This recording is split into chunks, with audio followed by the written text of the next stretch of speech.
അടിപൊളിയായിട്ട് മാസവാടക കൊടുത്തു പോകുന്നു കറക്റ്റായിട്ട്. കെയറിങ് ഏട്ടായി ആണോ, കലിപ്പൻ ഏട്ടായി ആണോ, പൊസസീവ് ഏട്ടായി ആണോ? കെയറിങ് ഏട്ടായി ആണോ? ചില സമയത്ത് ഭയങ്കര മുഷിക്കൊക്കെ ഉണ്ട്.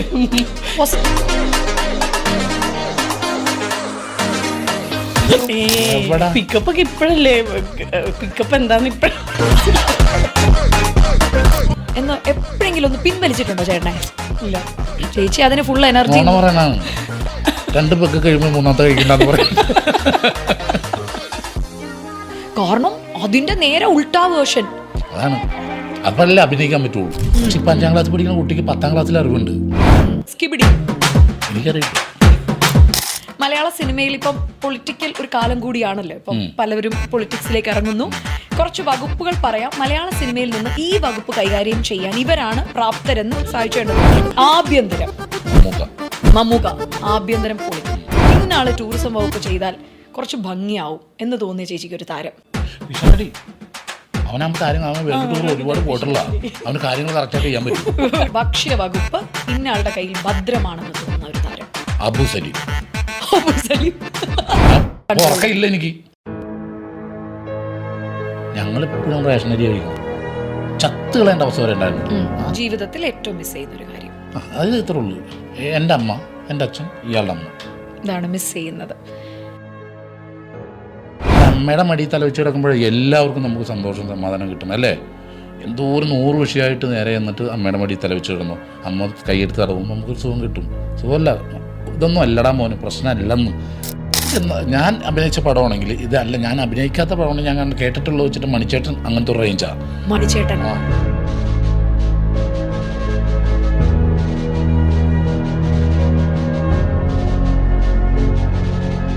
ഇപ്പൊ സ്റ്റേജിലൊക്കെ ചെയ്യുന്ന സമയത്ത് സുധിച്ചേട്ടനെ മിസ് ചെയ്യുന്ന ഒരു പോയിന്റിൽ വരുമല്ലേ ഏട്ടാ? പിന്നെ ഒരുപാട് മിസ് ചെയ്യും. കാരണം സുധി എല്ലാ ഐറ്റത്തിലും സുധി ഞാൻ കോമ്പോ ആയിരിക്കും.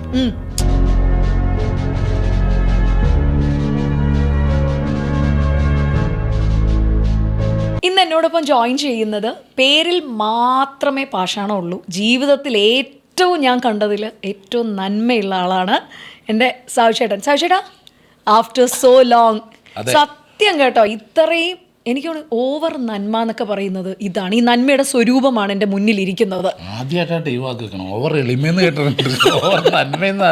അല്ല, സത്യമാണ്. എനിക്ക് തോന്നുന്നു ചേച്ചി, ഒരു ദിവസത്തിൽ മിനിമം ഒരു 2 പേരെങ്കിലും സഹായിക്കാതെ എൻ്റെ സാവിച്ചേട്ടൻ ഉറങ്ങത്തില്ല അല്ലേ? ഭക്ഷണമെങ്കിലും മേടിച്ചു കൊടുക്കും. അതാണ്. അല്ല, അതെന്തായാലും അത് നമുക്ക് അതങ്ങനെ ആയിപ്പോണതാ. അല്ലാതെ നമ്മൾ കരുതിക്കൂട്ടി ഇറങ്ങി ചെയ്യണമല്ല, എല്ലാം അങ്ങനെ ആ ടൈമിലങ്ങ് നടന്നു പോണത്. പക്ഷേ ഭയങ്കര ഈ ഞാൻ പറയില്ലേ, നല്ലത് ഭയങ്കരമായിട്ടും ശരിക്കും പറഞ്ഞാൽ സാവിച്ചേട്ടൻ്റെ മനസ്സിൽ ഒരു തരി പോലും തിന്മയുടെ ഒരു അംശമില്ല കേട്ടോ. ഞാൻ വിചാരിക്കും ഈ ചേട്ടൻ ഇങ്ങനെ ഈ പാഷാണ ഷാജി എന്നുള്ള ക്യാരക്ടർ ചെയ്തത്, എനിക്ക് അതായിരുന്നു ഭയങ്കര അത്ഭുതം. കാരണം അതിൻ്റെ നേരെ ഉൾട്ടാ വേർഷൻ. അതാണ്, അതല്ലേ അഭിനയിക്കാൻ പറ്റുള്ളൂ, അല്ലെങ്കിൽ റിയലായി പോകില്ലേ. പക്ഷെ ഇത്രയും നന്മ ഈ കാലഘട്ടത്തിന് വേണ്ടാന്ന് ചെയ്യണം എപ്പോഴെങ്കിലും തോന്നിയിട്ടുണ്ടോ? അല്ല, അങ്ങനെ തോന്നിയിട്ടില്ല. പക്ഷേ നമ്മൾ എല്ലാത്തിലും നമ്മളിങ്ങനെ എടുത്തിയാടി ചെല്ലും. അപ്പോൾ നമ്മൾ വിശ്വസിക്കുന്ന എല്ലാവരും കൂടെ നിൽക്കും, എല്ലാവരും ഉണ്ടാവുന്നില്ല. പക്ഷേ അവരവരുടെ കാര്യം നോക്കി പോവുകയും ചെയ്യും. പക്ഷെ നമുക്കങ്ങനെ ബാക്ക് ഔട്ട് ചെയ്യാൻ പറ്റില്ല. അതുകൊണ്ട് അത് അങ്ങനെ ചെയ്യുകയില്ല. നമ്മൾ ചെന്ന് നിൽക്കുന്നത് അതിനോടുള്ള താല്പര്യവും ഇഷ്ടവും കൊണ്ടാണ്. അപ്പോൾ ഈ ഇഷ്ടം കൊണ്ടല്ല മറ്റുള്ളവർ വന്നത് ചിലപ്പോൾ ഒരു എന്തെങ്കിലും ഒരു ഇന്റൻഷനോട് കൂടി ശരി, പക്ഷെ അത് നടക്കാണ്ട് വരുമ്പോൾ അവർ മാറും. പക്ഷെ നമ്മളത് ചെയ്യും. എപ്പോഴെങ്കിലും ചേച്ചി പറഞ്ഞിട്ടുണ്ടോ ഇത് ചെയ്യരുത് സാവിച്ചേട്ടാ, ഇത് കൂടുതലാണ് എന്നെപ്പോഴെങ്കിലും പറഞ്ഞിട്ടുണ്ടോ? അയ്യോ ഇത്രയും ചെയ്യണ്ട എന്ന് എപ്പോഴെങ്കിലും ഒന്ന് പിൻവലിച്ചിട്ടുണ്ടോ ചേട്ടനെ? ഇല്ല. ചേച്ചി അതിന് ഫുൾ എനർജി പറയണാണ്. 2 പെഗ് കഴിയുമ്പോൾ 3ാമത്തെ കഴിക്കണ്ടെന്ന് പറയും. അത് ഞാൻ പിൻവലിക്കും. അത് വലിക്കും. ചേച്ചി ചെയ്യരുതെന്ന് പറഞ്ഞൊരു കാര്യം എന്തായിരിക്കും? ചെയ്യരുതെന്ന് പറഞ്ഞാൽ ഇങ്ങനെയുള്ള കാര്യങ്ങളൊന്നും പറയില്ല. ചിലപ്പോൾ ഞാൻ ചെല്ലുന്ന മുമ്പ് ഇയാളവിടെ എത്തിയിട്ടുണ്ടാവും. ഇങ്ങനെയുള്ള കാര്യം ഞാനിപ്പോൾ ഈ ഇടയ്ക്കായിട്ട് ഞാൻ കളി ഇത്തിരി കൂടുതലാണ്. ക്രിക്കറ്റ് കളി, ഫുട്ബോൾ കളി. ഒരെണ്ണം കഴിയുമ്പോൾ അടുത്ത ബാച്ചിനെ പിടിക്കും, അത് കഴിയുമ്പോൾ അടുത്ത ബാച്ചിനെ പിടിക്കും. അപ്പം എന്നാൽ പോയിട്ട് ഏതെങ്കിലുമൊക്കെ ജയിച്ചിട്ട് പോയോ, അതില്ലേ പൊട്ടിപ്പൊളിഞ്ഞ് പാളീസായിട്ട് വരുള്ളൂ. ഇന്നലെ ഞങ്ങൾ ജയിച്ചു. എന്നിട്ട് ക്രിക്കറ്റ് എവിടെ? ഇന്നലെ അമ്മയുടെ ഒരു ഇതാണ്. അപ്പൊ അതെന്താ, ഒട്ടും കളിക്കാൻ അറിയില്ലാത്ത ആൾക്കാർ വന്ന് കളിക്കുമ്പോൾ എന്തെങ്കിലുമൊക്കെ അവര് അഡ്ജസ്റ്റ് ചെയ്ത് കൊടുക്കും. അറിയില്ലാത്ത ആൾക്കാരൊന്നും രാഷ്ട്രീയക്കാരായിട്ടായിരുന്നു കളി, അവർക്ക് കളിക്കാറില്ലെന്ന് പറഞ്ഞാൽ അല്ല, ക്രിക്കറ്റ് കളിക്കാൻ അറിയില്ലായിരിക്കും. അങ്ങനെയായിരിക്കും, പൊട്ടത്തരം കാണിച്ച് ജയിച്ചതായിരിക്കുള്ളൂ. നല്ല സപ്പോർട്ടാണ് വീട്ടിൽ. അല്ല ചേച്ചി, എന്നാൽ ഏറ്റവും കൂടുതൽ എനിക്കറിയുന്നതിൽ സുഹൃത്തുക്കളുള്ള ഒരാളാണ് സാജു നവോദയ. അപ്പോൾ ഈ സുഹൃത്തുക്കളുടെ ഇടയിൽ നിന്ന് എത്ര സമയം വീട്ടിൽ കിട്ടും ചേച്ചിക്ക്? സുഹൃത്തുക്കൾ ഉണ്ടെങ്കിലും അങ്ങനെ കൂടെ പോയിരുന്നിട്ടുള്ള ഒരുപാട് ഇതൊന്നുമില്ല. ഇത്തിരി സമയം കിട്ടിയ വീട്ടിലേക്കാണ് വരാറ്. വീട്ടിലിരുന്നോണ്ട് കൂട്ടുകാരെ സൽക്കരിക്കുക എന്നുള്ളൊരു ഇത്, വിളിക്കുക. ആരെങ്കിലും വിളിച്ച എന്തെങ്കിലും ആവശ്യത്തിന് വിളിച്ചാ പേരും ചോദിക്കില്ല, അഡ്രസ്സും ചോദിക്കില്ല, എന്തെങ്കിലും ആവശ്യത്തിന് വിളിച്ചാൽ എടുത്തു ചാടി ഓടുന്നതാണോ ഇപ്പോഴാ സ്വഭാവം? ഞാനാ സ്പോട്ടിലെത്തിയിട്ട് ചോദിച്ചിട്ടുണ്ട് എന്താ പ്രശ്നമൊന്നും. അങ്ങനെ കയറി പോയിട്ടുണ്ട് വണ്ടിയിൽ. അതുകൊണ്ട് അല്ല, അതിപ്പോൾ ഒരു കൂട്ടുകാരൻ വിളിക്കണ എന്തെങ്കിലും ആവശ്യത്തിനായിരിക്കും. അവൻ്റെ ആവശ്യത്തിനാണെങ്കിൽ നമ്മൾ ഇറങ്ങി ചെല്ലും. ഇങ്ങനെ ഇരുന്ന് പറയല്ല, ഒരു കൂട്ടുകാരനെ ഇപ്പോൾ കൂടെ വന്നേക്കണം, അവനെന്ത് വിചാരിക്കും? കൂട്ടുകാരൻ്റെ തല്ലും കഴിഞ്ഞിട്ടുണ്ട്, തല്ല് പിടിച്ചിട്ടുണ്ട്. അങ്ങനെ കൂട്ടുകാരൻ്റെ എന്താ കാര്യമെന്ന് പോലും അറിയാണ്ട് അടിച്ച് കഴിയുമ്പോഴായിരിക്കും കൂട്ടുകാരനായിരിക്കും പൊട്ടത്തരം ചെയ്ത് വെച്ചിരിക്കുന്നത്. അങ്ങനെയൊക്കെ ഉണ്ടായിട്ടുണ്ട്. അത് പണ്ട് കുറേ നാൾ മുമ്പ്. അല്ലല്ല, വർഷം എന്താ പറയുമ്പോൾ ഞാൻ ഒരു ഫ്രണ്ടും കൂടി ബൈക്കിന് വന്നു. അപ്പോൾ ഞാൻ പുറകിരിക്കുന്നു. ഇവൻ വണ്ടി ഓടിക്കണം, വണ്ടി കൊണ്ട് നിർത്തിയപ്പോഴത്തേക്ക് അവിടെ നിന്ന് ഒരുത്തനെങ്കിൽ വന്നിട്ട് വണ്ടി ഓടിക്കണം ഒറ്റടി കൊടുത്തു എൻ്റെ കൂട്ടുകാരൻ്റെ. അപ്പം ഞാൻ ഇറങ്ങിയിട്ട് അവനിട്ട് ഒരു അടി കൊടുത്തത്. ഇതെന്താ കാര്യം എനിക്കറിയില്ല, ഇവർ തമ്മിലുള്ള വിഷയം പോലും എനിക്കറിയില്ല. അപ്പം നമ്മൾ രണ്ടോട് പോകുമ്പോൾ നീലനും തല്ലി ഞാൻ സമ്മതിക്കുമോ? അങ്ങനെ ചെയ്താ. പക്ഷെ തെറ്റ് ഇവിടെ ആയിരുന്നു എനിക്ക് പിന്നീടാണ് മനസ്സിലായത്. എന്നിട്ട് പിന്നെ കൂട്ടത്തല്ലായി. വേറെത്തുമ്പോൾ സാജു പ്രസ്ഥാനത്തല്ല അന്നാ ഞാൻ നൗണ്ടറിന് കൊടുക്കട്ടെ. അപ്പം എൻ്റെ അനിയനപ്പുറത്തേക്ക് എൻ്റെ ചേട്ടത്തല്ലു. പിന്നെ റോട്ടിൽ മൊത്തം കൂട്ടത്തല്ലായി. തല്ലുന്നതിന് ഉന്തും തള്ളും മാത്രമേ ഉള്ളൂ കേട്ടോ, ഇടിക്കാനുള്ളതൊന്നുമില്ല. അങ്ങനെ ഇയാൾക്ക് സാക്ഷിയാണ്. ഞാൻ വീട്ടിൽ ചെല്ലുമ്പോൾ ഇവിടുത്തെ ബട്ടൺസ് ഇവിടെ ഇട്ടേക്കുന്നത് മൊത്തം. അന്ന് വീട്ടിൽ നിന്ന് ഒരു വിപ്ലവമായിരുന്നു വീട്ടിൽ. അന്ന് ഇറങ്ങിയതാണ് വീട്ടിൽ നിന്ന് ഞങ്ങൾ. അന്ന് പിറ്റേ ദിവസം രാവിലെ വീട്ടിൽ നിന്ന് പോന്ന ഈ ഇങ്ങനെയുള്ള കാര്യങ്ങൾക്കൊക്കെ ചാടി ചാടി പുറത്തേക്ക് ഇറങ്ങുമല്ലോ. ഈ നൻപൻ ഉയരാണ് ഈ സുഹൃത്തുക്കൾക്ക് വേണ്ടി. എനിക്ക് സ്വന്തം ജീവൻ കളഞ്ഞിട്ടാണെങ്കിൽ അവരെ അങ്ങ് സേഫ് ഗാർഡ് ചെയ്ത് കളയും. ഞാനൊക്കെ ഇത് നേരിട്ട് നമ്മൾ കണ്ടിട്ടുണ്ട്. കാരണം സ്കിറ്റിൻ്റെ ഇടയിലൊക്കെ റിഹേഴ്സൽ ടൈമിലൊക്കെ നിൽക്കുമ്പോൾ ആരെങ്കിലും അങ്ങന്നൊക്കെ ആയിരിക്കും വിളിക്കുന്നത്. ഇവിടുന്ന് സാധിച്ചേണ്ടവരെ കാണത്തില്ല. അതും ഇട്ടിട്ട് അങ്ങ് പോവുക, ഓടും. ഈ സത്യം ഹോസ്പിറ്റലിലെ കേസ് ഇതൊക്കെയാണ് കൂടുതൽ ഞാൻ എടുക്കുന്നത്. എന്നാൽ ഏറ്റവും കൂടുതൽ പൈസ സ്പെൻഡ് ആയിട്ടുള്ള ഒരു ഹെൽപ്പ് ചെയ്തത് ഏതായിരിക്കും ഏട്ടാ? അത് നമ്മളിപ്പോൾ ഞാനിങ്ങനെ ഓൾമോസ്റ്റ് ചെയ്ത് പോയതാണ്. വീടിൻ്റെ അത് നമ്മളെപ്പോഴും പറയുമ്പോഴത്തേക്ക് ആ കുട്ടികൾക്കൊരു വിഷമം ഉണ്ടാവില്ല. അതുകൊണ്ട് ഞാൻ ഇങ്ങനെ അപ്പം അതാണ് ഏറ്റവും കൂടുതൽ. എനിക്ക് തോന്നുന്നു ഫ്ലാറ്റിൽ വളരെ ഹാപ്പി ആയിട്ട് രണ്ടുപേരും അടിപൊളിയായിട്ട് മാസ വാടക കൊടുത്തു പോകുന്നു കറക്റ്റായിട്ട്. അല്ല, എന്തായാലും വീടിൻ്റെ ഒരു പ്ലാൻസ് എല്ലാം സാക്ഷിയായിട്ട് തുടങ്ങിയോ ഇനി? അല്ല, വീട് എന്തായാലും വേണം ഒരെണ്ണം. വീട് അപ്പോൾ കുറച്ച് സ്ഥലം മേടിച്ചിട്ട് ഏകദേശം നമ്മൾ അവിടെയൊക്കെ നോക്കിയത്. കാരണം ചേച്ചിക്ക് കുറച്ച് കൃഷിയും കാര്യങ്ങളൊക്കെ ഇഷ്ടമാണെന്ന് പറഞ്ഞിട്ടുണ്ട്. പിന്നെ ചോറ്റാനിക്കര അമ്പലം ഇഷ്ടമാണ്. അത് ഞങ്ങൾ ആ ഏരിയ തന്നെ വന്നത്. അടിപൊളി അമ്പലത്തിലാണ് ഫുള്ള്. ഞാൻ ഇടയ്ക്ക് പണ്ട് തരം നാടകോത്സവം വരുമ്പോൾ നാടകം ഇഷ്ടം, പ്രൊഫഷണൽ നാടകം. അപ്പോൾ ഞാൻ എവിടെയാണ്? അപ്പോൾ ഞാൻ ഇന്നടത്ത് നാടകോത്സവത്തിന് പോയേക്കുവാണ്. വേറൊരു ചേച്ചിയുണ്ട്. പിന്നെ ആ കമ്മിറ്റിക്കാർ ഫ്രണ്ടിൽ സീറ്റ് ഇട്ടേക്കും കൊടുക്കാനായിട്ട്. പിന്നെ അമ്പലം. ഇതാണ് ലോകം ശശിയുടെ. പിന്നെ ഒരുപാട് മൃഗങ്ങളും ഉണ്ടായിരുന്നില്ലേ സാക്ഷിയുടെ അന്ന് വീടുണ്ടായിരുന്ന സമയത്ത്? എനിക്ക് ഏറ്റവും കൂടുതൽ സഹോദരങ്ങൾ. എനിക്കൊരു ദിവസം മെസ്സേജ് അയച്ചു, കുറേ പല എന്തൊക്കെയാണെന്ന് എനിക്ക് തന്നെ അറിയില്ല. എന്തായിരുന്നു കേട്ടോ ഒരു ജീവി ഉണ്ടായിരുന്നു, ഇഗ്വാന. ഇപ്പോഴും ഉണ്ട്. ഇപ്പൊ ഫ്ലാറ്റിൽ കൊണ്ടുവന്നിട്ടുണ്ട് കുഞ്ഞിന. ഇത്ര ഉണ്ട്, ഒരു ഗ്രീൻ കളർ. എന്നോട് ചോദിച്ചു കഴിഞ്ഞാൽ ഞാൻ വേണ്ടെന്ന് പറഞ്ഞാലോ എന്ന് വിചാരിച്ചിട്ട് എന്നെ അറിയിക്കാണ്ട് എവിടെയോ ഷൂട്ടിന് പോയപ്പോഴേക്കും അവിടെ നിന്ന് 2 എണ്ണം വാങ്ങിക്കൊണ്ടുവന്നു. ഒരു ഓറഞ്ചും ഒരു ഗ്രീൻ കളറും. അതിലൊരെണ്ണം ജീവനും കൊണ്ട് അവിടെ നിന്ന് ചാടി ഓടി ഫ്ലാറ്റിൽ നിന്ന് പോയി. അല്ല, ഫ്ലാറ്റിൽ പോയല്ല, നെറ്റ് ഇട്ടിട്ടുണ്ട്. ഇത് കൂടി ഞാൻ തുറന്നൊരു ഒറ്റ ഓട്ടം ഓടിയിട്ട് നേരെ ഈ ഇതിൽ കൂടി പുറത്തേക്ക് പോയി, തെറിച്ചങ്ങ് പോയി. ഫ്ലാറ്റിന് 10ാം നിലയിലെ ഞങ്ങൾ. പിന്നെ ഞാൻ നോക്കുമ്പോൾ ഫ്ലൈ ചെയ്ത് പോകും, കാറ്റത്ത് പറന്ന് അപ്പുറത്തൊരു പറമ്പിൽ പോയി വീണു. പറമ്പിലാണെങ്കിൽ ഫുള്ള് പച്ച പിടിച്ച് കിടക്കുന്നത്. ഇത്ര നീളമുള്ളല്ലോ. ചെന്ന് നോക്കി, പക്ഷെ കിട്ടിയില്ല. ഇനി വല്ല സിനിമയിലൊക്കെ കാണുമല്ലേ, കുറേ ആളുമ്പോൾ ദിനോസറായിട്ട് എണീറ്റ് വരും ചിലപ്പോൾ.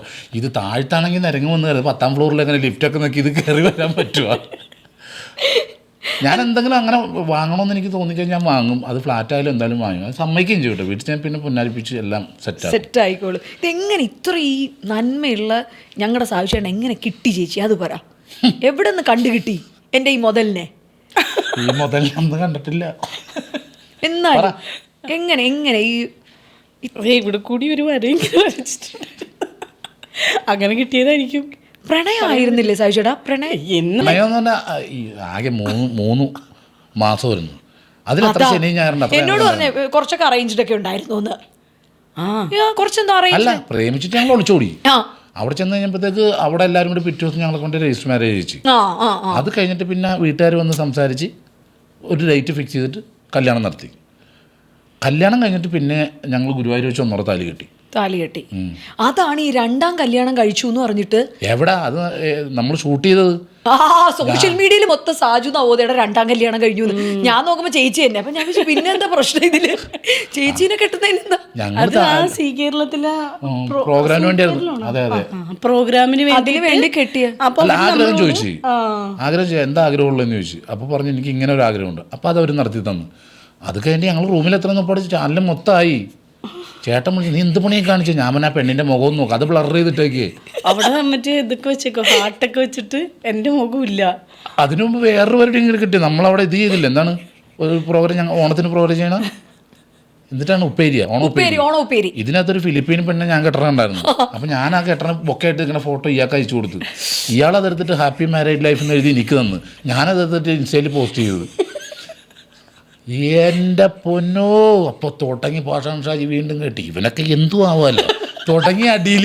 എന്താ അന്ന് അതിനെ കാണണമെന്നേ, എന്നെക്കാളും ഒരു അരയിഞ്ച് ഇത്രയാറ്റേ ഉള്ളെൻ്റെ. എനിക്കറിയാം. ഞാൻ അതിലിപ്പോൾ എന്താ വല്ല ടോയ്സ് വാങ്ങിച്ചാൽ പോരായിരുന്നു. അങ്ങനെ കെട്ടേണ്ട കാര്യമുണ്ടോ എനിക്ക്? ഹലോ ചേച്ചി, ഞങ്ങളൊക്കെ ഇരിക്കുകയെന്ന്. അല്ലെന്നേ, അതിങ്ങനെ ബുമ്പുറു എന്നുള്ള പാടൊക്കെ പാവയില്ലേ, അത്ര ഉള്ളത്. അതിന് തെറി. അവർ ഇവിടുന്ന് ഗുരുവായൂർ പറയുമ്പോൾ അതിന് തെറി. എനിക്കതല്ല, എനിക്ക് രണ്ടുപേരും മെസ്സേജ് അയക്കുക, സാജു നവോദയ രണ്ടാമതും കല്യാണം കഴിച്ചു എന്ന്. അപ്പോൾ ഞാൻ വിചാരിച്ചു അങ്ങനെ വരാൻ ഒരിക്കലും സാധ്യത ഇല്ലല്ലോ, കാരണം ചേച്ചി ഉയരാണ്. പറഞ്ഞ് എന്നെ കൊണ്ട് കെട്ടിക്കൂട്ടാ. ഇല്ല, ഇത് 7 ജന്മത്തേക്കൊക്കെ ഉള്ള കോൺട്രാക്ട് ടീമുകളാണ്, അതുകൊണ്ടൊന്നും ചെയ്യാൻ പറ്റില്ല. അങ്ങനെ ആരെങ്കിലും ആഗ്രഹിച്ചാലും കേട്ടോ, നമുക്ക് പേഴ്സണലി അറിയുന്നവർക്ക് അറിയാൻ പറ്റും. എന്നാലും ഇത്രയും പെട്ടെന്ന് എന്താണ് ഏറ്റവും ഇഷ്ടമുള്ളൊരു കാര്യം? ഇപ്പോഴും സായിച്ചേട്ടൻ എല്ലാം ഇഷ്ടമാണെന്നറിയാം. ഏറ്റവും കൂടുതൽ ചേച്ചിക്ക് ഇപ്പോഴും സായിച്ചേട്ടൻ എന്ന് പറഞ്ഞാൽ ഇതാണ് എന്ന് പറയുന്നൊരു കാര്യം എന്തായിരിക്കും? ഒരു കാര്യം അങ്ങനെ ഇതാണെന്ന് പറയാനുള്ള കാരണമല്ല, ഒരുപാട് നല്ല കാര്യങ്ങളുണ്ട്. ഒന്നാമത്തെ കാര്യം ഇപ്പോൾ നമ്മൾ ഫാമിലി ആയിട്ട് ജീവിക്കുമ്പോൾ തന്നെ ഒരുപാട് നമ്മളെ മനസ്സിലാക്കുന്നുണ്ട്. അതിന് ഏറ്റവും വലിയ അന്ന് ഫാമിലി ഒന്നും ഇല്ലല്ലോ. എന്ന് പൊട്ടത്തരം വരുന്നു. അയ്യോ, മറ്റേ ഇതൊക്കെ മറ്റേ ഭയങ്കര ഇതൊക്കെ പറയാമായിരുന്നു എന്തൊട്ട്, മറ്റേ എന്താ പിക്കപ്പ് ലൈൻസ് ഒക്കെ പറയായിരുന്നോ? നീ എൻ അഴക്, നീ എൻ റാണി, അതുകൊണ്ട് നീ എൻ്റെ ഉയിര്, അങ്ങനത്തെ ഒന്നും. പിക്കപ്പൊക്കെ ഇപ്പോഴല്ലേ, പിക്കപ്പ് എന്താന്ന് ഇപ്പോഴും. അന്ന് എനിക്ക് ഭക്ഷണം മേടിച്ചു തന്നിട്ട് ഭക്ഷണം കഴിക്കാണ്ടിരുന്ന സമയമായിരുന്നു. ആ സമയത്ത് പൈസ ഇല്ല, ഒരാൾക്ക് ഊണ് കഴിക്കാനുള്ള. പക്ഷെ ഇപ്പോൾ സംസാരിച്ച് ഉച്ചയായത് ഞാൻ അറിഞ്ഞില്ല. അപ്പോൾ ഭക്ഷണം മേടിച്ച് കൊടുക്കാതിരിക്കാൻ പറ്റില്ലല്ലോ. അപ്പോൾ ഞാൻ ഹോട്ടലിൽ കൊണ്ടുപോയിട്ട്, അപ്പോൾ എൻ്റെ അമ്മൂമ്മ മരിച്ചായിരുന്നു ആ ഇടക്ക്. അപ്പോൾ ഞാൻ പറഞ്ഞു കഴിക്കി, അപ്പോൾ ഇരുന്ന് കഴിക്കുക. ഞാൻ രാവിലെയും കഴിച്ചിട്ടില്ല, കഴിച്ചിട്ട് സാജു കഴിക്കണല്ലേ? ഇല്ല അമ്മൂമ്മ മരിച്ചേക്കണല്ലേ, അവിടെ ചെന്ന് എനിക്ക് കഴിക്കാൻ പാടുള്ളൂ എന്ന് പറഞ്ഞു. അങ്ങനെ എൻ്റെ പൊന്നെ, അപ്പോഴേക്കും പിക്കപ്പ് ഒന്നും പറയാറൊന്നും ആയിട്ടില്ലല്ലോ. അങ്ങനെ കെയറിങ് ഏട്ടായി ആണോ, കലിപ്പൻ ഏട്ടായി ആണോ, പൊസസീവ് ഏട്ടായി ആണോ? കെയറിങ് ഏട്ടായി ആണ്. ചില സമയത്ത് ഭയങ്കര മുഷിക്കൊക്കെ ഉണ്ട്. പൊസസീവ് ഉണ്ടോ ചേച്ചി? ഇല്ല, അങ്ങനത്തെ അങ്ങനെയൊന്നുമില്ല. നമ്മൾ ചില സമയത്ത് പറയണ അനുസരിക്കാണ്ടൊക്കെ വരുമ്പോൾ ഉള്ള ഒരു. എന്താ ചേച്ചി അനുസരിക്കാത്തത്? അത് ഒരടുക്കും ചിട്ടൊന്നുമില്ല. പക്ഷെ എനിക്ക് തോന്നുന്നു നിങ്ങൾ രണ്ടുപേരിലും ഒരു ഒരുമ എവിടെയാണെന്നറിയോ? ഈ കഴിഞ്ഞൊരു ടോക്ക് ഷോയ്ക്കും ട്രോള് കിട്ടിയപ്പോഴും രണ്ടുപേർക്കും കൂടെ ഒരുമിച്ച് കിട്ടി എന്നുള്ളതാണ്. മറ്റേ ജെൻസി കുട്ടികളെന്തോ, ഇപ്പോഴത്തെ കുട്ടികൾ ഒരുമിച്ച് ഞങ്ങളുടെ കാലഘട്ടം പറഞ്ഞത്. അല്ല, ഞാനതേ ഇപ്പൊ ഞാൻ നേരത്തെ പറഞ്ഞിട്ടുണ്ട്, എല്ലാ കാലഘട്ടം ഓക്കെ, നമ്മൾ അംഗീകരിക്കുന്നുണ്ട്, എല്ലാം അംഗീകരിക്കുന്നുണ്ട്. അല്ല, അതിനെന്ത് കിട്ടിയെന്ന ഒരു ചെറിയൊരു അതിന്റെ കമന്റ്സ് ഭയങ്കര രസമായിരുന്നു. അതായത് കുറച്ച് തന്ത വൈബാണല്ലേ. അതായത് സായിച്ചേട്ടൻ പറഞ്ഞതെന്ന് പറഞ്ഞാല് ആ കാലഘട്ടത്തിൽ അങ്ങനെയായിരുന്നു, ഇക്കാലഘട്ടത്തിൽ ഇങ്ങനെയാണ് എന്നുള്ളതാണ്. പക്ഷെ ഇവര് പറഞ്ഞതെന്തോ ഇവരുടെ കാലഘട്ടത്തെ കൊള്ളൂലമായിട്ട് എങ്ങാണ്ട് ചിത്രീകരിക്കാൻ ശ്രമിച്ചു. ഇപ്പൊ ഞാൻ പറഞ്ഞിട്ടുണ്ട് നേരത്തെ, ചട്ടിച്ചോറില്ലേ, ചട്ടിച്ചോറ് ഞാനിപ്പോ ക്യൂ നിൽക്കുന്നു ഹോട്ടലിൽ. പണ്ടൊക്കെ ചട്ടിച്ചോറിന് വീട്ടിൽ ചട്ടിയിലേ ചോറുള്ളൂ, തലേ ദിവസം വെക്കണ കറി അത് ആദ്യം എഴുന്നേക്കണ ആൾക്കാർ കിട്ടുള്ളൂ. നമ്മൾ തിന്ന് കളഞ്ഞ സാധനം ഇത്. ഇപ്പം ചട്ടിച്ചോറിന്ന് കഴിക്കണ ക്യാൻഡിൽ ഡിന്നർ ആ വെട്ടത്താ തിന്നേക്കണത്. അതൊക്കെ ഇപ്പോൾ കീറി നിക്കറിപ്പ് മൂട്ടിൽ പൊത്തിപ്പിടിച്ച് നമ്മൾ സ്കൂളിൽ പോയിട്ടുണ്ട്. ഇപ്പം കീറി ഇട്ടുണ്ടാ പോണത്. നമ്മൾ കളഞ്ഞ സാധനങ്ങളാണ് ഇപ്പോൾ ഇവിടെ കൊണ്ടുവന്നേക്കണത്. അല്ലാതെ അവരെ നമ്മളൊരിക്കലും അവരോട് ഇങ്ങോട്ട് ഈ ജനറേഷനിലേക്ക് വരാൻ പാടില്ല. ഇപ്പോഴത്തെ ജനറേഷനിലേക്ക് നമ്മൾ അങ്ങോട്ടാണ് ചെല്ലേണ്ടത്, അവരിലേക്ക് ചെല്ലേണ്ടത്. പക്ഷേ എല്ലാം ഓക്കെ ആണെന്നല്ല ഞാൻ പറഞ്ഞത്. പല കാര്യങ്ങളും ഇതാണ് ചിന്തിക്കണം. പക്ഷെ ഇപ്പൊ സാഹിത്യേട്ടനാണ് വരുന്നു എന്ന് പറഞ്ഞപ്പോഴത്തേക്കും ജെൻ സി കുട്ടികളാണ് 3 ചോദ്യം ചോദിക്കാൻ പറഞ്ഞിട്ടുണ്ട്. കാരണം ഈ കാലഘട്ടത്തിലെ ആൾക്കാരുടെ ചോദ്യമാണ്, ഓക്കെ, ഞങ്ങൾ ജെൻ സി കുട്ടികളിൽ ഈ ഒരു കാര്യം ഇഷ്ടമല്ല, അതേത് കാര്യമാണ്? ഈ ഒരു അതായത് ഒരു കാര്യം ഇഷ്ടമില്ല സാഹിത്യേട്ടന്, അത് തന്ത വൈബായിരിക്കും. തന്ത വൈബ്. ആ, ഈ പുറകോട്ടുള്ള ആൾക്കാരുടെ കാഴ്ചപ്പാടായിരിക്കും ചിലപ്പോൾ ഇഷ്ടമല്ലാത്തത്. അതേ ഉള്ളൂ. ആ, അല്ലാതെ ബാക്കി എന്തെങ്കിലും ചേച്ചിക്ക് എന്താ തോന്നി ഈ കുട്ടി ഈ ഇന്നത്തെ ജനറേഷൻ ഈ കാര്യം ചെയ്യുന്നത് എനിക്ക് ഇഷ്ടമല്ല എന്ന് തോന്നിയ ഒരു കാര്യം എന്തായിരിക്കും ചേച്ചിക്ക്? കമാൻഡ് ചെയ്യണതാ? അല്ല, പിള്ളേരുടെ ഇതാണോ ചോദിക്കുന്നത്? അതായത് ഈ ഒരു ഈ പൂക്കി പിള്ളേരെന്നൊക്കെ ഉണ്ടല്ലോ, ജെൻസി കുട്ടികൾ, ഈ 2K കിഡ്സ്, ഈ കുട്ടികളുടെ ഇവരിങ്ങനെ ഈ കാലഘട്ടത്തിലെ കുട്ടികൾ ഇത് ചെയ്യുന്നത് അത്ര ശരിയായില്ല എന്ന് തോന്നിയ ഒരു കാര്യം ഏതായിരിക്കും? അല്ല, അവര് ചെയ്യുന്നതാ. അവര് ചെയ്യുന്ന, ഓക്കെ, അതാണോ? അവര് ചെയ്യുന്ന ഒരു കാര്യം. അല്ല, അവർ ചെയ്യുന്ന കാര്യങ്ങളല്ല. നമ്മളിപ്പോൾ സ്വാതന്ത്ര്യം എടുക്കുന്നത് ഓക്കെ, ഈക്വാലിറ്റി വേണം നമുക്ക്, എല്ലാം സമ്മതിക്കുന്ന കാര്യങ്ങളാണ്. പക്ഷേ ഈക്വാലിറ്റി അല്ല ഇപ്പോൾ നടക്കുന്നത്. കുറേ അങ്ങോട്ട് ഒരു 2-3 ജനറേഷൻ മുമ്പുള്ള കാര്യങ്ങൾ ഇപ്പോൾ ചെയ്യുന്നുണ്ട്. ഇനി വരാൻ പോണത് അതിപ്പോൾ ചെയ്യുന്നുണ്ട്. അപ്പോൾ ഞാനത് പറഞ്ഞു, കാരണം 5ാം ക്ലാസ് ഞാൻ പഠിക്കുമ്പോൾ എനിക്ക് 5ാം ക്ലാസ്സിൽ അറിവുള്ളൂ. പക്ഷെ ഇപ്പോൾ 5ാം ക്ലാസ്സിൽ പഠിക്കുന്ന കുട്ടിക്ക് 10ാം ക്ലാസ്സിൽ അറിവുണ്ട്. അത് ഈ ടെക്നോളജി വളർന്നതും അവർ ഡെയിലി കേൾക്കുന്നതും കാണുന്നതുമായിട്ടുള്ള കാര്യങ്ങളൊക്കെ വെച്ചിട്ട്. അപ്പം എനിക്ക് ഈ പെൺകുട്ടികൾ രാത്രി സഞ്ചരിക്കുന്നതിൽ മാത്രമേ ഞാൻ പറഞ്ഞിട്ടുള്ളൂ.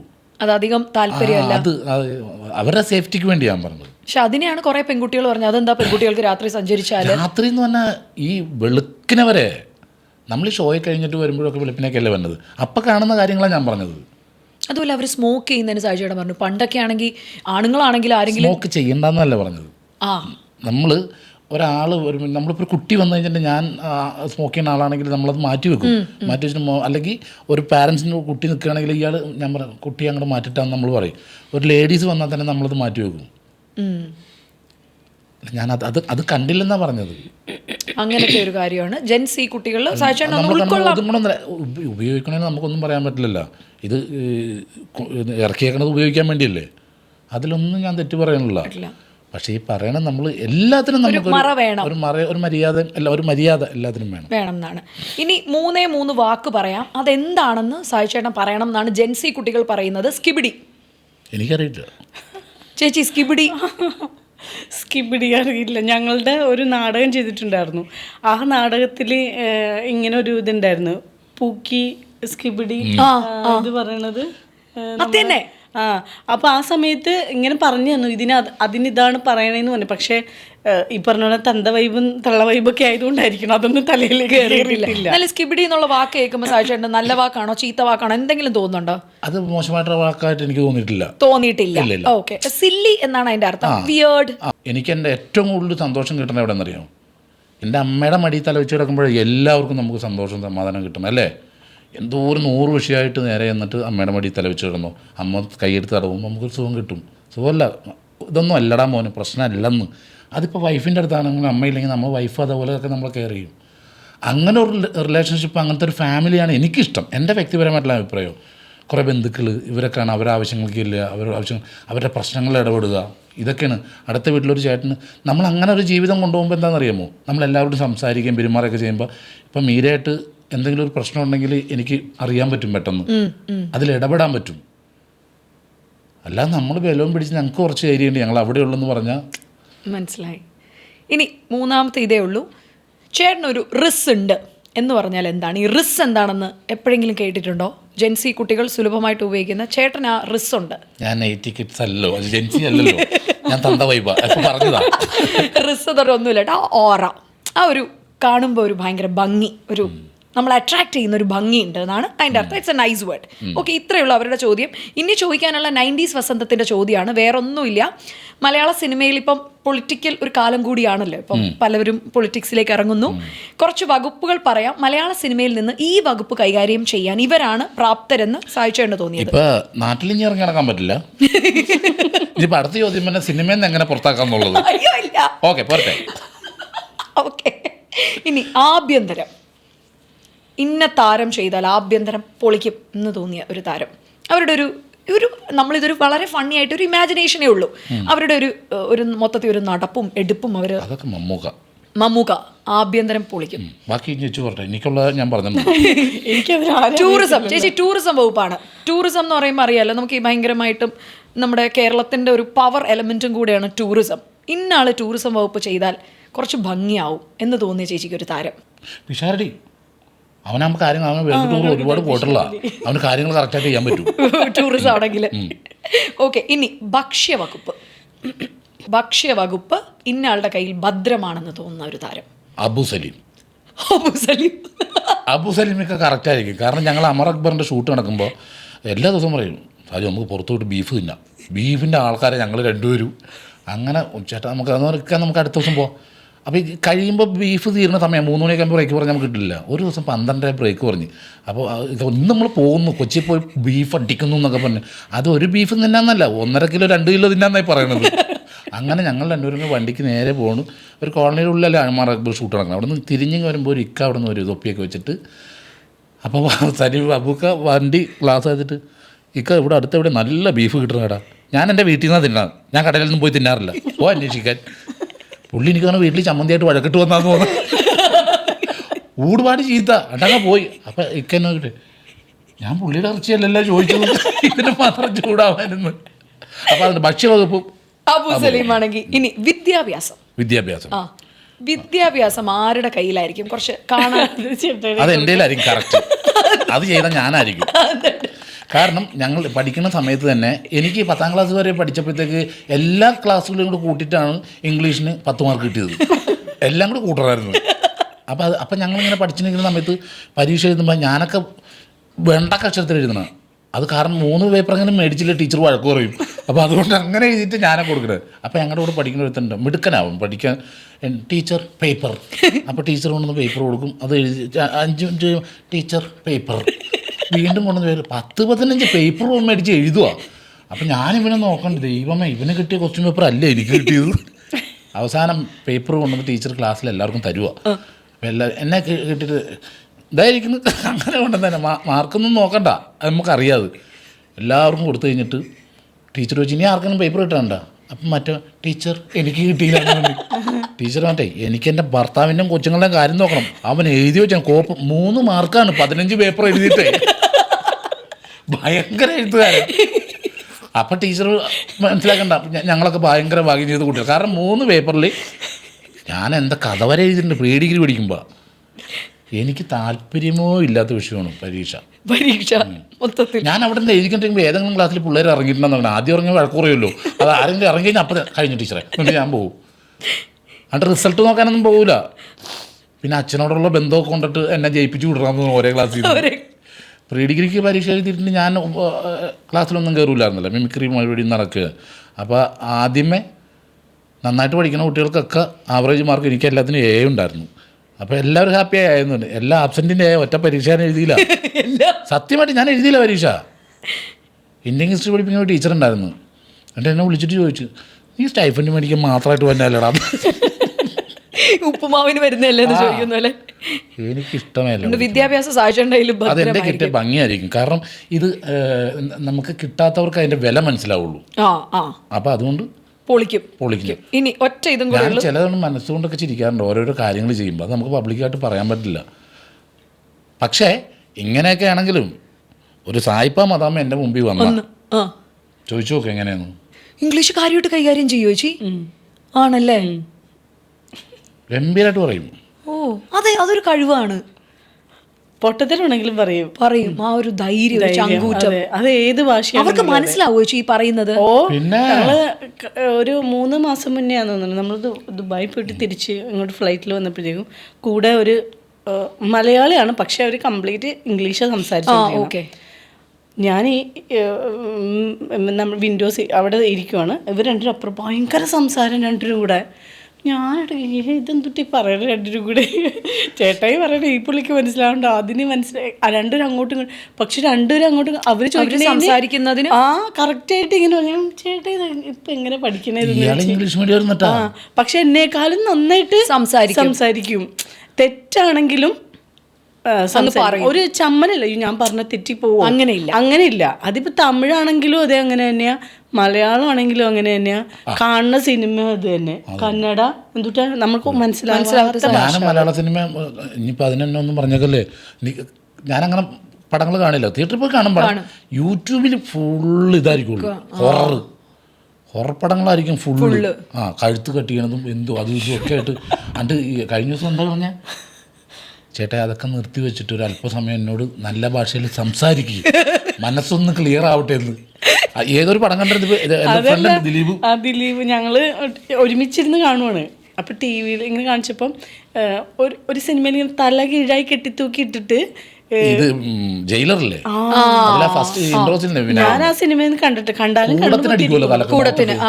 ഞങ്ങള് ഇവർ രണ്ടുപേരുവേ അങ്ങനല്ല അടിച്ചപ്പോ ഇത് മാത്രം ഹരം പൂണ്ടിട്ടേ ഇങ്ങനെ ഇരിക്കും. അതിട്ട് നോക്കി ദൈവം ഇതെന്തോ ഒരു എക്സ്പ്രഷനും ഇല്ലല്ലോ ഈ ചേട്ടേക്ക്. അതൊക്കെ കണ്ടിട്ട് അപ്പൊ ഇങ്ങനെ പോകും, കണ്ട് അതിലൊക്കെ ഭയങ്കര ഇൻട്രസ്റ്റ് ആണ്. ഉറപ്പടം കാണാൻ ഭയങ്കര ഇഷ്ടമാണ്. ഫൈറ്റല്ല ഈ കൊല്ലണത് ഇതൊക്കെ ഇല്ലേ, അങ്ങനെ ഇതിങ്ങനെ ഭയങ്കര ടോർച്ചർ ചെയ്തൊക്കെ ചെയ്യുന്ന പടം. ഞാൻ നേരത്തെ പറഞ്ഞൊരു കഥ കേട്ടാ, ഇതുപോലെ കണ്ട് സോംബി പടം കണ്ടിട്ട് കിടന്നുറങ്ങി. അപ്പോൾ രാത്രി ആയപ്പോഴത്തേക്ക് സ്വപ്നത്തിൽ ഞാൻ സോഹന് ഞാനും കൂടി കാട്ടിക്കൂടി പോവുക. അപ്പോൾ ഫുള്ള് സോംബികളാണ്. അപ്പം ഫൈറ്റാണ്, ഞാൻ എല്ലാവരും ഇടിക്കുന്നു, ആയിരുന്നു വെട്ടുന്നു, തലയൊക്കെ തല്ലി പൊളിക്കുന്നു. ഇത് കഴിഞ്ഞപ്പോൾ സോഹനെ കാണാനില്ല. അപ്പോൾ ഒരു വീടിൻ്റെ അകത്ത് സോഹൻ്റെ കരച്ചില്ല. ഞാൻ ഓടി ചെന്നിട്ട് വാതിൽ ചവിട്ടി പൊളിച്ച്, ഹീറോയാണല്ലോ അന്നേരം. നോക്കുമ്പോൾ സോഹനെ കഴുത്തെ പിടിച്ചിട്ട് സോഹൻ്റെ 3 ഇരട്ടി പൊക്കമുള്ളൊരു സോംബി നോക്കി. ഞാൻ ചവിട്ടിയിട്ട് ഞാൻ തെറിച്ചു പോന്നു. അവിടെ നിന്ന് മറ്റേ ബൈക്കിൻ്റെ സൈലൻസറില്ലേ, വർക്ക്ഷോപ്പ് പോലെയുള്ള ഈ സ്ഥലങ്ങളൊക്കെ, പഴയ വണ്ടികളൊക്കെ ഇറങ്ങണം. അവിടെ നിന്ന് എടുത്തിട്ട് ഒറ്റ അടി കൊടുത്ത് അയ്യോ എന്ന് പറഞ്ഞ ഒറ്റ കരച്ചിൽ, തലക്കെട്ടി ഇടിച്ച് രാത്രി ഒറ്റ ഇടിക്കേ. അവസാനം ഞാൻ അയ്യോ സോറി എന്ന് പറഞ്ഞപ്പോൾ ഇല്ല കുഴപ്പമില്ല എന്ന് പറഞ്ഞു മരവിച്ചു പോയതാ. പിറ്റേ ദിവസം ഞാൻ പെണ്ണെ എന്ന് വിളിച്ചപ്പോഴത്തേക്ക് ടോട്ടലി തിരിഞ്ഞാൽ വന്നു എൻ്റെ അടുത്തേക്ക്. ഇങ്ങനെ അങ്ങനെ കൊടുത്തിട്ടുണ്ട്. ചേച്ചി കെയർഫുള്ളാ. അത് കിട്ടുന്ന സമയമാകുമ്പോൾ തനിയെ വരും. കാരണം വേറൊരു ദിവസം ഇതുപോലെ തന്നെ ഇത് ഈ കിട്ടിയ ദിവസം ഓപ്പോസിറ്റ് കിടക്കുകയായിരുന്നു. അത് കഴിഞ്ഞപ്പോൾ ഞാൻ ഇത് കണ്ടു കഴിഞ്ഞിട്ടൊക്കെ അതെന്താ ഈ സിനിമ കണ്ടിട്ടുണ്ടെങ്കിൽ എനിക്ക് ദേഷ്യം കയറും. ഇത് കാണുമ്പോൾ നമുക്ക് ഞാൻ പറയും കിടക്കാൻ നേരത്തെങ്കിലും ഭഗവാനെ ഞാനാണെങ്കിൽ കിടക്കുന്ന ടൈമിൽ എന്തെങ്കിലും ഭാഗവതോ അങ്ങനെ എന്തെങ്കിലുമൊക്കെ സപ്താഹത്തിന്റെ വെക്കും. അത് കേട്ടിട്ട് മന്ത്രം ചൊല്ലുന്നുണ്ട് ഇപ്പം എല്ലാ ദിവസവും. ഞാൻ പോസ് ചെയ്ത് വെച്ചിട്ട് നിൽക്കും. അത് കേട്ട് കഴിഞ്ഞിട്ട് ഞാൻ കിടക്കണത്. അപ്പോഴേക്കും ഇവിടെ നോക്കുമ്പോഴത്തേക്ക് ഇവിടെ ഭയങ്കര ഇംഗ്ലീഷ് സിനിമ ഒന്നല്ല മലയാളത്തിലായിരിക്കും കേട്ടോ. ഏത് പൊട്ടന്മാരും അത് കാണാൻ സാധ്യതയില്ലെന്ന് എനിക്ക് തോന്നുന്നു. ഇംഗ്ലീഷ് സിനിമ ഇംഗ്ലീഷിൽ കണ്ടതാണ്, അത് വീണ്ടും ഒന്നും കൂടി മലയാളത്തിലും കൂടെ ഡബും കൂടെ എല്ലാം കാണും. പിന്നെ കണ്ടിട്ട് ഇപ്പോൾ അങ്ങോട്ടും ഇങ്ങോട്ടും ഭയങ്കര കുത്തും വെട്ടൊക്കെയാണ്. ഞാൻ എന്താ തല തിരിഞ്ഞ് ഇപ്പുറത്ത് വന്ന് കിടന്നതാ, കാലിൻ്റെ അടുത്ത് എൻ്റെ തല അങ്ങനെ കിടന്നതാണ്. ആ സിനിമ കഴിഞ്ഞിട്ട് നേരെ തിരിഞ്ഞ് എൻ്റെ അടുത്ത് വന്ന് കിടന്നു. ആ കിടക്കലിനെ എൻ്റെ തലക്കിട്ടടിച്ചത്. മറ്റേ സോഹൻ രശ്മിനെ വിളിച്ചിട്ട് ഒരു ഹെൽമെറ്റ് മേടിച്ച് വെച്ചിട്ട് കിടക്കാൻ പറഞ്ഞു. പണ്ട് ഇതുപോലെ ഓട്ടോറിക്ഷയ്ക്ക് യാത്ര ചെയ്യുക. അപ്പം ഞങ്ങൾ ഇപ്പോൾ ഓട്ടോറിക്ഷക്കാരൻ കൈ പുറകെ ഇട്ടിട്ട് അന്ന് മറ്റേ റിസർവ് ആക്കണ ബാക്കിലല്ലേ. അപ്പോൾ രശ്മിയായിട്ട് ഇടഞ്ഞ് രശ്മിക്കിട്ടൊരു അടി കൊടുത്തു ഓട്ടോറിക്ഷക്കാരൻ. ഞാൻ ചാടി ഒറ്റ ഓട്ടോറിക്ഷക്കാരൻ്റെ കൊടുത്തപ്പോൾ അമ്മച്ചേ അതും കൊണ്ട് സ്വപ്നത്തിൽ ഓട്ടോറിക്ഷക്കാരൻ്റെ അടി കൊണ്ട് റിയലായിട്ട് എൻ്റെ അടി കൊണ്ടിട്ട് അതേ പിന്നെ ഇപ്പില്ല. ഇപ്പൊ കൊറേ ആയിട്ട് സ്വപ്നം കാണലില്ല. അതുകൊണ്ട് ഞാൻ അവിടെയുള്ള എല്ലാ മാരകായുധങ്ങളൊക്കെ മാറ്റി വെച്ച് ഭയങ്കര പ്രശ്നം എനിക്കത്. ഉറങ്ങി കുറേ ദിവസം അടുപ്പിച്ച് ഉറങ്ങാണ്ടൊക്കെ വന്നിട്ട് ഞാൻ ഉറങ്ങുമ്പോൾ പറയാം എന്നെ വിളിക്കരുതിട്ടാന്ന് പറയും. അങ്ങനെ എൻ്റെ ഒരു കൂട്ടുകാരൻ വന്നിട്ട് ആദ്യം വിളിച്ചവൻ അപ്പോൾ പറഞ്ഞു വിളിക്കല്ലേ പ്രശ്നം കേട്ടാന്ന് തോന്നി. പിന്നെ കവളത്തിട്ട് തോണ്ടി, പിന്നെ എൻ്റെ നെഞ്ചത്ത് കയറിന്നിട്ട് ഇങ്ങനെ കാണിച്ചു. അപ്പോൾ അന്ന് ചരിഞ്ഞ് ഞാൻ എന്നിട്ടൊരു ഒറ്റടി അങ്ങ് കൊടുത്ത്. പിന്നെ വൈകുന്നേരം ഞാൻ എഴുന്നേറ്റ് പറയും ചേട്ടാ എന്ത് പണിയാണ് അബീനെ തല്ലിയെന്ന് അബി പോയി എന്ന് പറഞ്ഞു. ഞാൻ പിന്നെ അവിടെ നിന്ന് അവൻ്റെ വീട്ടിൽ ചെന്നു, ഇരുമ്പരത്തി ചെന്നു. അവിടെ ചെന്നിട്ട് അമ്മയും അച്ഛനൊക്കെ ഇരിക്കുക എടാ നിനക്ക് വല്ലതും പറ്റിയെന്ന് ചോദിച്ചു. പിന്നെ എനിക്ക് എന്നാ പറ്റാന്ന് നീ വന്നു പുറത്തുനിന്ന് എടാ പന്നീറ മോനെ വല്ല പിള്ളേരാണ് ചത്തുപോയനെന്ന്.